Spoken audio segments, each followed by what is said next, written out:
Hello and welcome to the Ghost Town Chronicles. Today we continue our exploration across the United States. We will discover 10 abandoned military bases of Texas, dive deep into their history, uncover their secrets, and finally, understand what was the reason behind their abandonment. Perched on the shores of Galveston Island, Fort Crockett stands as a silent sentinel, a reminder of a time when the Gulf Coast was a front line in America's defense strategy. Established in the late 19th century, Fort Crockett was part of a network of coastal fortifications designed to protect the United States from naval attacks. Its story is one of innovation, resilience, and adaptation, reflecting the changing face of warfare and the enduring importance of Galveston's strategic location. The origins of Fort Crockett date back to the Endicott period, a time when the U.S. government invested heavily in modernizing its coastal defenses. Named after Davy Crockett, the legendary frontiersman and hero of the Alamo, the fort was constructed between 1897 and 1903. It was equipped with some of the most advanced artillery of its time, including massive 12-inch disappearing guns that could fire shells weighing over 1,000 pounds.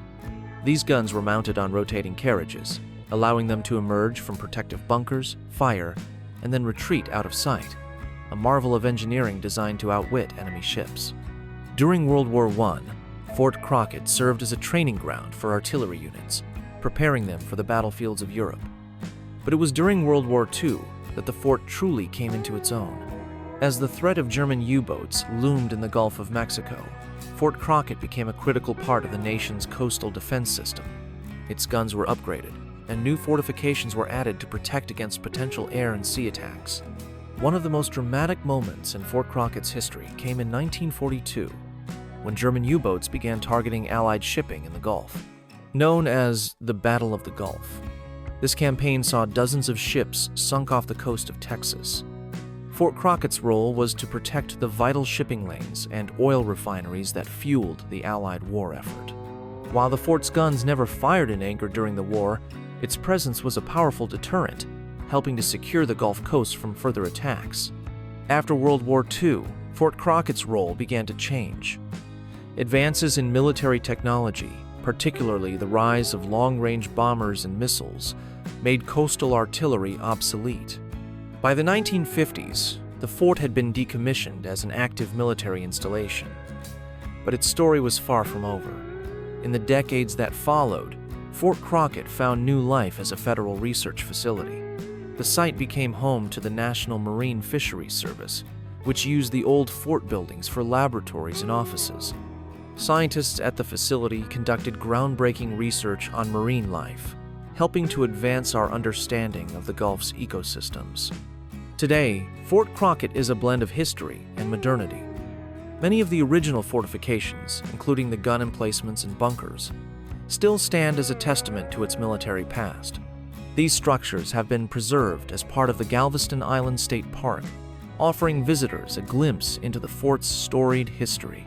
The site is also home to the Galveston Laboratory, a research facility operated by the National Oceanic and Atmospheric Administration, which continues the tradition of scientific innovation that began decades ago.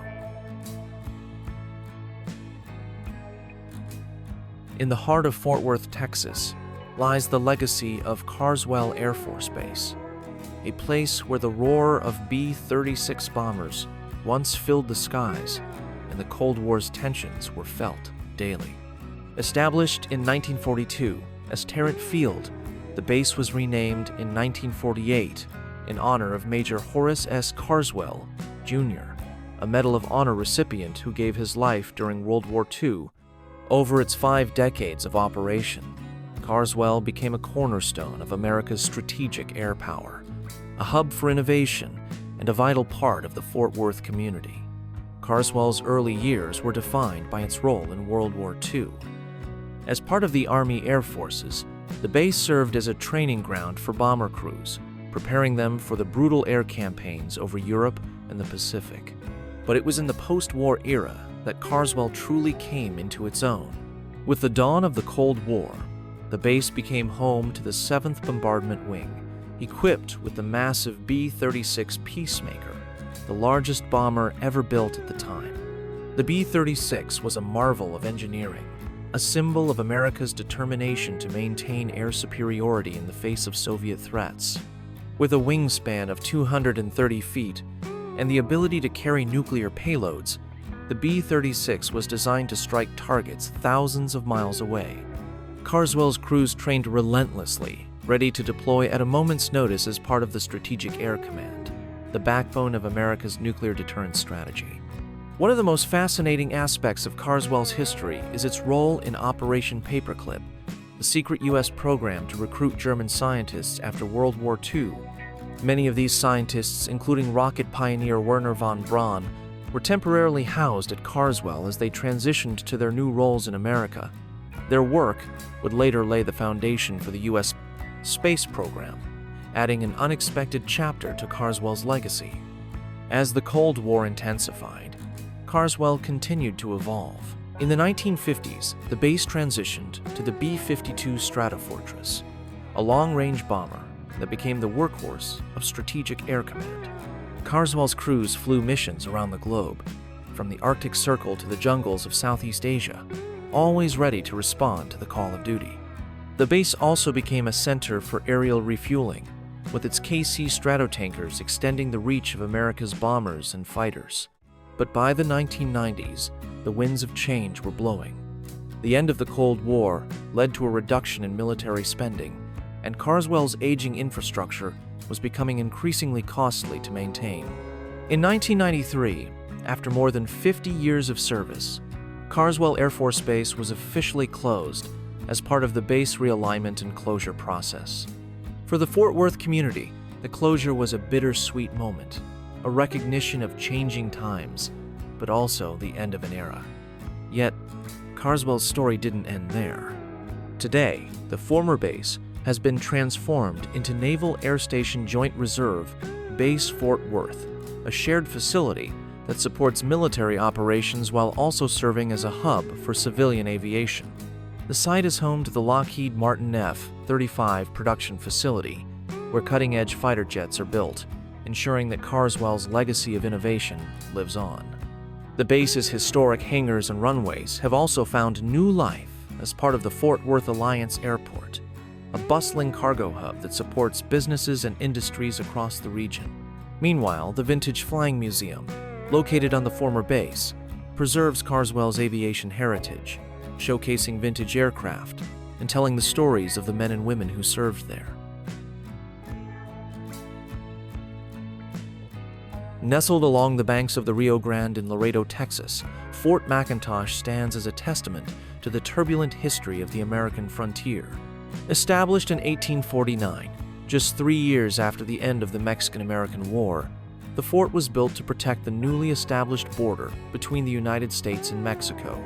Its story is one of conflict, resilience, and transformation, reflecting the challenges and opportunities of life on the frontier. Fort McIntosh was named in honor of Lieutenant Colonel James Simmons McIntosh, a hero of the Mexican-American War who lost his life in the Battle of Molino del Rey. From its earliest days, the fort played a critical role in maintaining order in a region marked by tension and uncertainty. Its location in Laredo, a bustling trade hub on the Rio Grande, made it a strategic outpost for both military and economic purposes. During its early years, Fort McIntosh was a focal point for frontier defense. The fort's troops were tasked with protecting settlers, securing trade routes, and preventing raids by bandits and Native American tribes.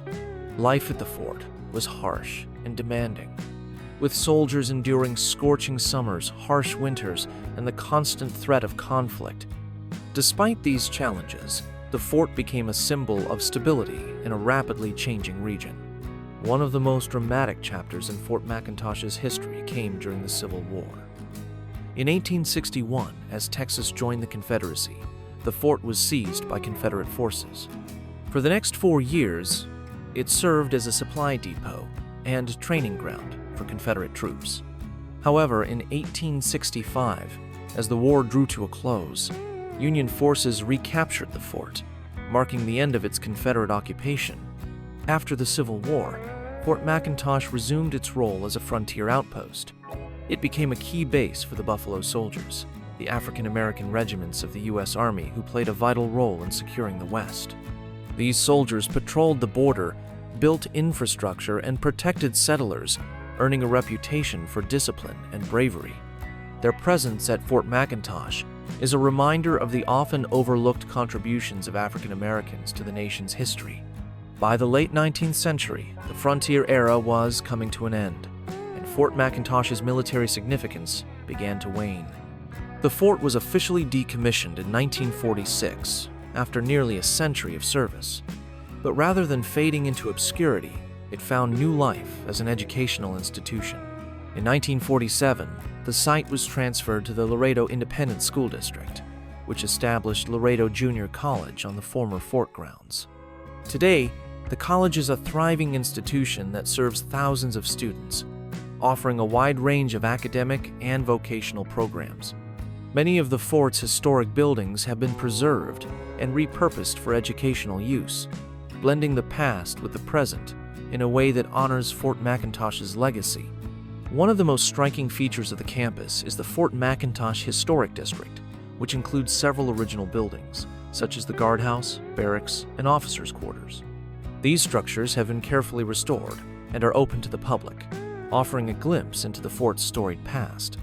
The district is a popular destination for history enthusiasts and a reminder of the enduring connection between the military and the community.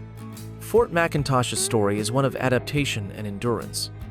From its days as a frontier outpost to its current role as a center for education, it has continually evolved to meet the needs of the nation. Its legacy is a reminder of the challenges and opportunities of life on the border, a place where history and progress come together in the shadow of the Rio Grande. In the rolling plains of Texas, just outside the city of Bryan, lies the legacy of Bryan Air Force Base, a place where the skies were filled with the roar of training aircraft and the dreams of young pilots taking flight. Established in 1942 during the height of World War II, Bryan Air Force Base was one of many training facilities built to meet the urgent demand for skilled aviators. Though it operated for only a few years, its impact on the war effort and the lives of those who trained there was profound. Bryan Air Force Base was part of the Army Air Force's Training Command, a sprawling network of bases dedicated to preparing pilots, navigators, and crew members for the challenges of aerial combat. The base was equipped with runways, hangars, and barracks, all designed to support an intensive training program. At its peak, Bryan Air Force Base was a hive of activity, with hundreds of cadets passing through its gates each month. The primary aircraft used at Bryan was the AT-6 Texan, a single-engine trainer known for its versatility and reliability. The AT-6 was the perfect plane for teaching the fundamentals of flight, from basic maneuvers to advanced combat techniques. For many young cadets, their first solo flight in an AT-6 was a defining moment, a rite of passage that marked the beginning of their journey as military aviators. One of the most remarkable aspects of Bryan Air Force Base was its role in training Tuskegee Airmen, the pioneering African-American pilots who broke barriers and proved their skill and courage in the skies over Europe. While the primary training site for the Tuskegee Airmen was in Alabama, some of these trailblazing aviators also trained at Bryan, further cementing the base's place in aviation history. Their presence was a powerful reminder of the fight for equality, even in the midst of a global war. As World War II drew to a close, the need for training bases like Bryan diminished. In 1945, just 3 years after it opened, Bryan Air Force Base was decommissioned. The base's facilities were transferred to the Texas University System, which repurposed the site for agricultural research and education. The runways that once echoed with the sound of AT-6 engines were now used for crop dusting and other civilian aviation activities. Today, the legacy of Bryan Air Force Base lives on in unexpected ways. The site is now part of the Texas Rellis campus, a cutting-edge research and education hub that continues to honor the base's history. The old runways have been replaced by state-of-the-art facilities, but the spirit of innovation and determination that defined Bryan Air Force Base remains. For those who trained at Bryan, the base was more than just a training ground. It was a place where they forged lifelong friendships, tested their limits, and prepared to serve their country. Though its time as a military installation was brief, Bryan Air Force Base left an indelible mark on the history of aviation and the lives of those who passed through its gates. In the quiet town of Mineral Wells, Texas, lies the legacy of Fort Wolters, a place where the hum of helicopter blades once filled the air, and thousands of soldiers prepared for one of the most challenging conflicts of the 20th century. Established in 1921 as Camp Wolters, the base began as a National Guard training facility. But its story took a dramatic turn during the Vietnam War, when it became the largest helicopter training center in the world. Fort Wolters' early years were relatively modest. Named after Brigadier General Jacob F. Wolters, a Texas National Guard leader, the camp served as a training ground for infantry units during the interwar years. But it was during World War II that the base began to expand, becoming a major infantry replacement training center. At its peak, the camp trained over 200,000 soldiers, preparing them for the rigors of combat in Europe and the Pacific. After World War II, Camp Wolters was deactivated, but its story was far from over. In 1956, the base was reopened as Fort Wolters and repurposed as a training center for the U.S. Army Primary Helicopter School. This marked the beginning of a new chapter in the base's history, one that would make it a household name among military aviators. During the Vietnam War, Fort Wolters became the primary training ground for helicopter pilots. The base was equipped with hundreds of TH-55 Osage training helicopters, lightweight aircraft that were perfect for teaching the fundamentals of rotary wing flight. For many young soldiers, Fort Wolters was their first introduction to the world of helicopters, a world that would define their military careers. The training program at Fort Wolters was intense and demanding. Cadets spent hours in the classroom learning the principles of flight, navigation, and maintenance, followed by even more hours in the air practicing takeoffs, landings, and emergency procedures. The goal was to produce pilots who could handle the extreme conditions of Vietnam, from dense jungles to heavy enemy fire. One of the most remarkable aspects of Fort Wolters' history is its role in training warrant officer candidates. Unlike traditional officers, warrant officers were selected for their technical expertise rather than their leadership potential. Many of these candidates were young men straight out of high school, with little to no prior military experience. Yet, through rigorous training and sheer determination, they became some of the most skilled helicopter pilots in the world. By the early 1970s, the Vietnam War was winding down, and so was Fort Wolters. In 1973, the base was officially deactivated, marking the end of an era. For the community of Mineral Wells, the closure was a significant blow, as the base had been a major employer and a source of pride. But Fort Wolters' story didn't end there.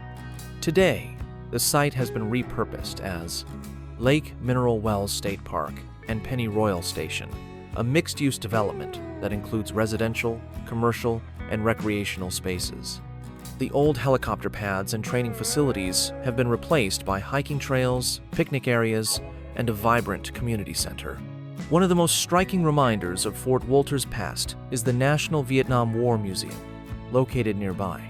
The museum preserves the history of the Vietnam War and honors the men and women who served, including the thousands of helicopter pilots who trained at Fort Wolters. For veterans and their families, the museum is a place of remembrance and reflection.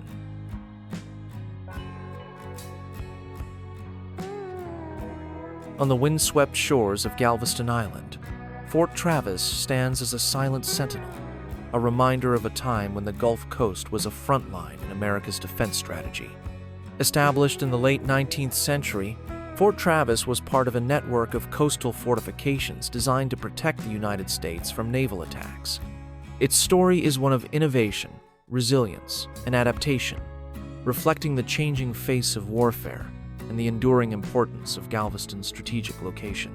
Fort Travis traces its origins to the Endicott period, a time when the U.S. government invested heavily in modernizing its coastal defenses. Named after William B. Travis, the commander of the Alamo, the fort was constructed between 1898 and 1899. It was equipped with some of the most advanced artillery of its time, including 12-inch disappearing guns and 3-inch rapid-fire guns, designed to repel enemy ships attempting to enter Galveston Bay. During World War I, Fort Travis served as a training ground for artillery units, preparing them for the battlefields of Europe. But it was during World War II that the fort truly came into its own. As the threat of German U-boats loomed in the Gulf of Mexico, Fort Travis became a critical part of the nation's coastal defense system. Its guns were upgraded, and new fortifications were added to protect against potential air and sea attacks. One of the most dramatic moments in Fort Travis's history came in 1942, during the Battle of the Gulf, when German U-boats began targeting Allied shipping in the Gulf. Fort Travis played a key role in protecting the vital shipping lanes and oil refineries that fueled the Allied war effort. While the fort's guns never fired in anger during the war, its presence was a powerful deterrent, helping to secure the Gulf Coast from further attacks. After World War II, Fort Travis's role began to change. Advances in military technology, particularly the rise of long-range bombers and missiles, made coastal artillery obsolete. By the 1950s, the fort had been decommissioned as an active military installation, but its story was far from over. In the decades that followed, Fort Travis found new life as a federal research facility. The site became home to the U.S. Army Chemical Corps, which used the old fort buildings for laboratories and offices. Scientists at the facility conducted groundbreaking research on chemical warfare and defense, helping to advance the nation's understanding of these critical issues. Today, Fort Travis is a blend of history and modernity. Many of the original fortifications, including the gun emplacements and bunkers, still stand as a testament to its military past. These structures have been preserved as part of the Fort Travis Seashore Park, offering visitors a glimpse into the fort's storied history.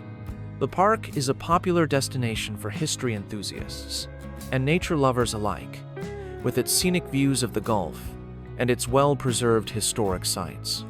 One of the most striking features of Fort Travis is the Battery Kimball, a massive concrete structure that once housed the fort's 12-inch guns.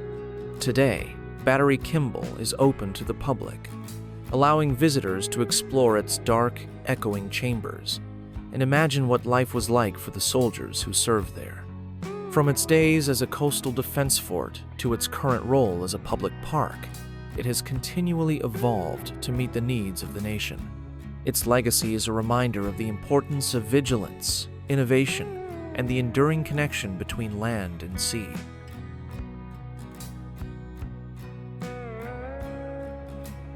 In the heart of Texas, just outside Waco, lies the legacy of Blackland Army Airfield, a place where the skies were filled with the roar of training aircraft and the dreams of young pilots taking flight. Established in 1942 during the height of World War II, Blackland Army Airfield was one of many training facilities built to meet the urgent demand for skilled aviators. Though it operated for only a few years, its impact on the war effort and the lives of those who trained there was profound. Blackland Army Airfield was part of the Army Air Force's Training Command, a sprawling network of bases dedicated to preparing pilots, navigators, and crew members for the challenges of aerial combat. The airfield was equipped with runways, hangars, and barracks, all designed to support an intensive training program. At its peak, Blackland Army Airfield was a hive of activity, with hundreds of cadets passing through its gates each month. The primary aircraft used at Blackland was the BT-13 Valiant, a single-engine trainer known for its ruggedness and reliability. The BT-13 was the perfect plane for teaching the fundamentals of flight, from basic maneuvers to advanced combat techniques.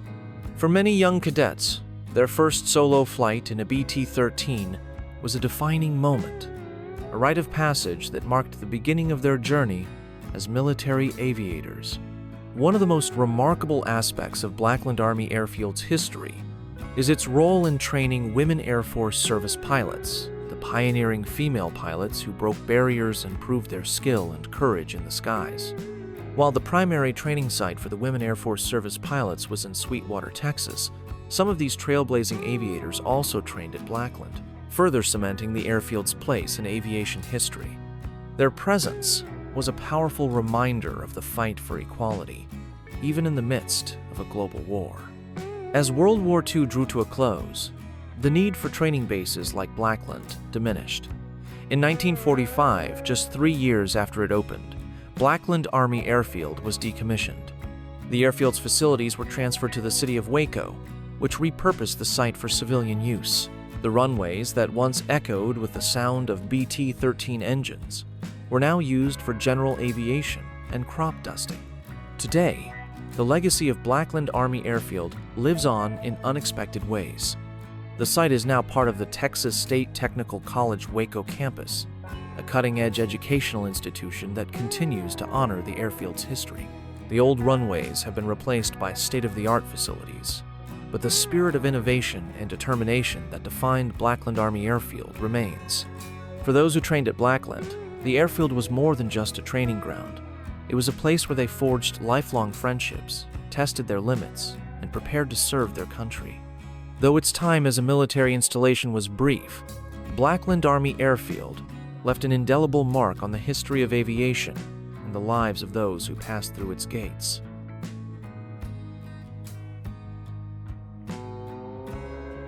Nestled along the banks of the San Antonio River in Goliad, Texas, Presidio La Bahia stands as one of the most well-preserved Spanish colonial forts in the United States. Its stories spanning centuries and reflecting the complex history of Texas. From its origins as a Spanish outpost to its role in the fight for Texas independence, Presidio has witnessed some of the most dramatic moments in the state's history. Presidio La Bahia was established in 1721 as part of Spain's efforts to secure its claim to the New World. The fort was built to protect a nearby mission established to convert the local Native American population to Christianity. Together, the Presidio and mission formed a network of forts and missions designed to consolidate Spanish control over the region. Life at Presidio La Bahia was harsh and demanding. The soldiers stationed there faced constant threats from Native American tribes, as well as the challenges of living in a remote and unforgiving landscape. Despite these difficulties, the Presidio became a vital hub of Spanish influence in Texas, serving as a center for trade, agriculture, and military operations. One of the most dramatic chapters in Presidio La Bahia's history came during the Texas Revolution. In 1835, the fort was captured by Texian forces under the command of George Collinsworth and Philip Dimmitt. The capture of the Presidio was a significant victory for the Texians, as it gave them control of a strategic stronghold and much-needed supplies. But the triumph was short-lived. In March 1836, during the infamous Goliad massacre, over 400 Texian soldiers under the command of Colonel James Fannin were executed by Mexican forces under orders from General Santa Anna. The massacre, which took place just outside the walls of Presidio La Bahia, was a devastating blow to the Texian cause and became a rallying cry for independence. The phrase, "Remember Goliad," echoed alongside "Remember the Alamo," as Texian forces fought for freedom. After the Texas Revolution, La Bahia fell into disrepair, its once proud walls crumbling under the weight of time. But in the 20th century, the fort was restored to its former glory, thanks to the efforts of local historians and preservationists. Today, Presidio La Bahia is a National Historic Landmark, offering visitors a glimpse into the past and a deeper understanding of Texas's struggle for independence. One of the most striking features of the Presidio is its chapel, which has been meticulously restored and still holds regular services. The chapel's ornate altar and vibrant frescoes are a testament to the skill and dedication of the craftsmen who built it. For many visitors, the chapel is a place of reflection and remembrance, a quiet space to honor those who fought and died for Texas.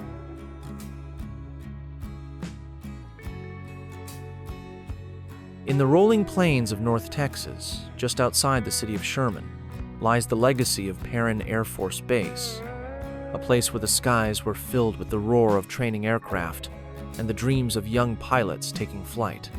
Established in 1941 as Perrin Field, The base was named in honor of Lieutenant Colonel Elmer Perrin, a World War I aviator who lost his life in a training accident. Over its 3 decades of operation, Perrin became a cornerstone of America's aviation training programs, preparing thousands of pilots for the challenges of war and peace. Perrin Field began its life as a training base for the Army Air Forces during World War II. Its mission was clear: to produce skilled pilots who could meet the demands of a global conflict. The base was equipped with runways, hangars, and barracks, all designed to support an intensive training program. At its peak, Perrin Field was a hive of activity, with hundreds of cadets passing through its gates each month. The primary aircraft used at Perrin was the AT-6 Texan, a single-engine trainer known for its versatility and reliability. The AT-6 was the perfect plane for teaching the fundamentals of flight, from basic maneuvers to advanced combat techniques. For many young cadets, their first solo flight in an AT-6 was a defining moment, a rite of passage that marked the beginning of their journey as military aviators. One of the most remarkable aspects of Perrin's history is its role in training Tuskegee Airmen, the pioneering African-American pilots who broke barriers and proved their skill and courage in the skies over Europe.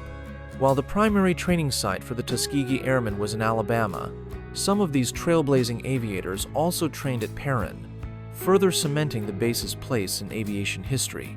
Their presence was a powerful reminder of the fight for equality, even in the midst of a global war. After World War II, Perrin Field transitioned to a new role as a jet training base. The introduction of jet aircraft like the T-33 Shooting Street R and the T-37 Tweet marked a new era in aviation, and Perrin was at the forefront of this transformation. The base's pilots trained in the latest technologies, preparing for the challenges of the Cold War and beyond. But by the 1960s, the winds of change were blowing. Advances in military technology and changes in training needs led to the gradual decline of Perrin's role. In 1971, after 30 years of service, Perrin Air Force Base was officially closed as part of the base realignment and closure process.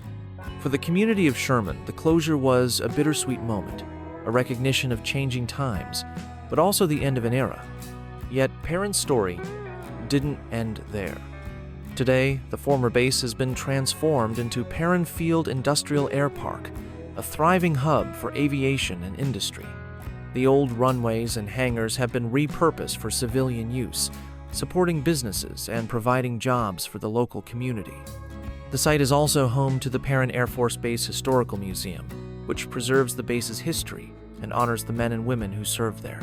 For those who trained at Perrin, the base was more than just a training ground. It was a place where they forged lifelong friendships, tested their limits, and prepared to serve their country. Though its time as a military installation was brief, Perrin Air Force Base left an indelible mark on the history of aviation and the lives of those who passed through its gates.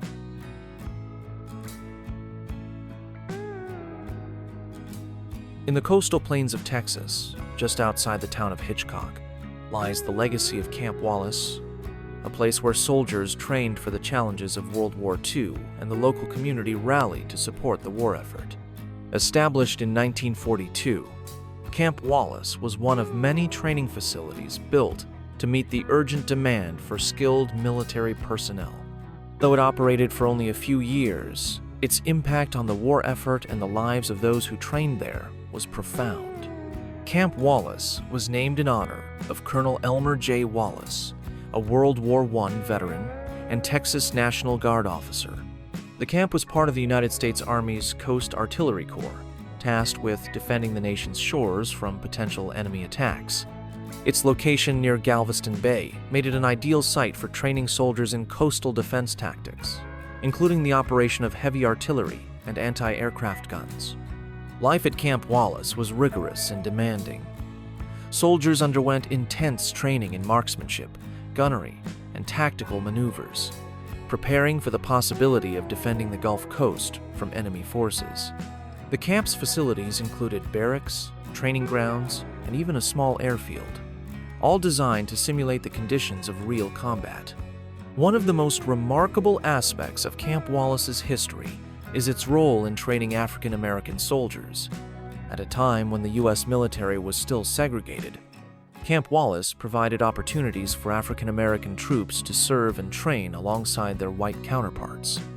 Their contributions were vital to the war effort, and their presence at Camp Wallace is a reminder of the ongoing struggle for equality in the armed forces.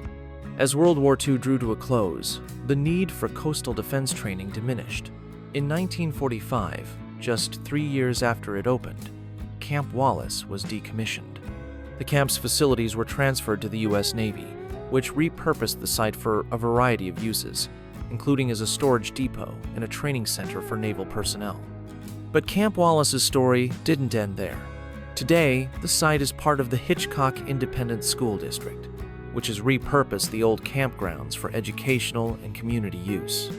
The former training fields and barracks have been replaced by schools, parks, and residential neighborhoods, blending the past with the present in a way that honors Camp Wallace's legacy.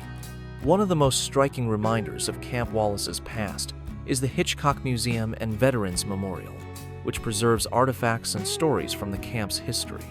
For veterans and their families, the museum is a place of remembrance and reflection, a tribute to the men and women who served at Camp Wallace and the role they played in defending the nation. Camp Wallace's story is one of resilience and renewal. From its days as a training ground for soldiers to its current role as a center for education and community, it has continually adapted to the changing needs of the nation. Its legacy is a reminder of the courage and dedication of those who served, and the enduring impact of their contributions. Thank you for joining us on this journey. Today we delve deeper into the remains of some of the most famous abandoned military bases of Texas. We will explore many more in the second part of the video. Make sure to leave a like and subscribe to the channel to help us continue making the videos. Please let us know in the comments what other military bases you would like to hear about. See you next time for more Ghost Town Chronicles.